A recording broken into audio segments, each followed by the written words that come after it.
comprendre la guerre actuelle au Cameroun, il faut revenir au contexte colonial et à l'organisation linguistique et administrative du pays. Le Cameroun moderne est le produit d'un découpage historique complexe.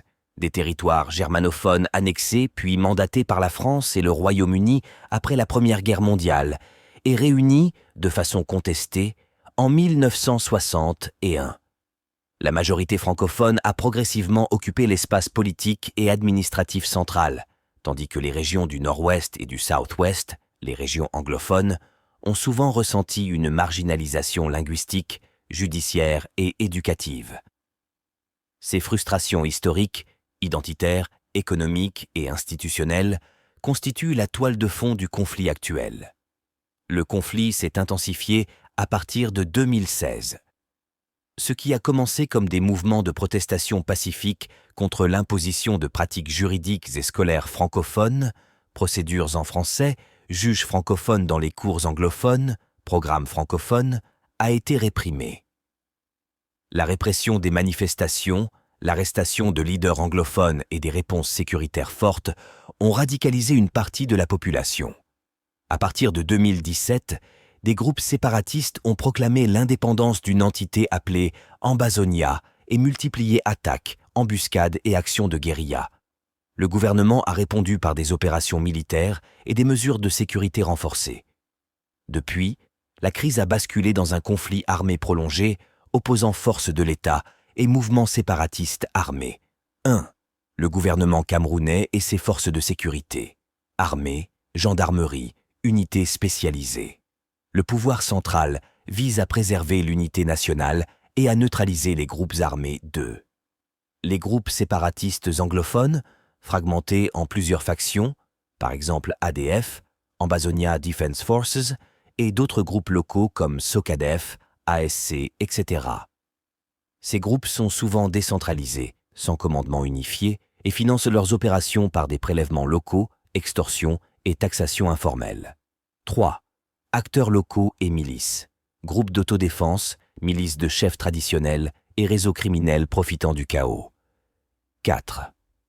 Acteurs régionaux et transfrontaliers, trafic, flux de réfugiés vers le Nigeria et parfois soutien logistique ou refuge 5e groupe djihadiste dans le Grand Lac Tchad.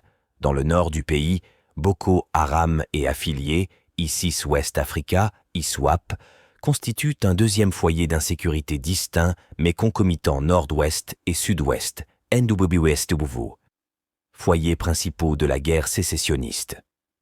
Villes souvent citées comme Bamenda, Buea, Kumba, Maniou et certains axes ruraux sont les lieux d'affrontements récurrents. Les séparatistes contrôlent ou influencent des poches rurales, tandis que l'État conserve une présence dans les grandes villes. Extrême Nord, théâtre d'attaques, enlèvements et raids attribués à Boko Haram, ISWAP, contre villages et populations civiles. Autres régions, tensions et incidents sporadiques, attaques ciblées, sabotages, se produisent parfois dans des régions voisines ou axes routiers affectant les échanges nationaux séparatistes, guérilla rurale, embuscades contre convois et forces armées, attaques de positions isolées, imposition de taxes aux populations, verrouillage de zones, interdiction d'écoles ou de commerce pour punir ceux qui collaborent avec l'État, utilisation de mines artisanales et fusillades. Forces gouvernementales, opérations de ratissage, patrouilles, opérations spéciales, couvre-feu, bouclage de quartiers, arrestations massives. Des rapports font état d'exactions de la part des forces de sécurité, arrestations arbitraires, disparitions, exécutions extrajudiciaires. Impact sur civils, attaques contre marchés, écoles, hôpitaux, kidnappings, menaces et violences sexuelles, destruction de biens et incendies. La violence n'est pas seulement militaire, elle est aussi sociale et économique, entrave à l'éducation, à la santé, au commerce. Voici les chiffres les plus importants et les plus porteurs de sens pour un enregistrement informatif. Pertes humaines, des analyses récentes estiment que le conflit des régions anglophones a causé plusieurs milliers de morts depuis 2016.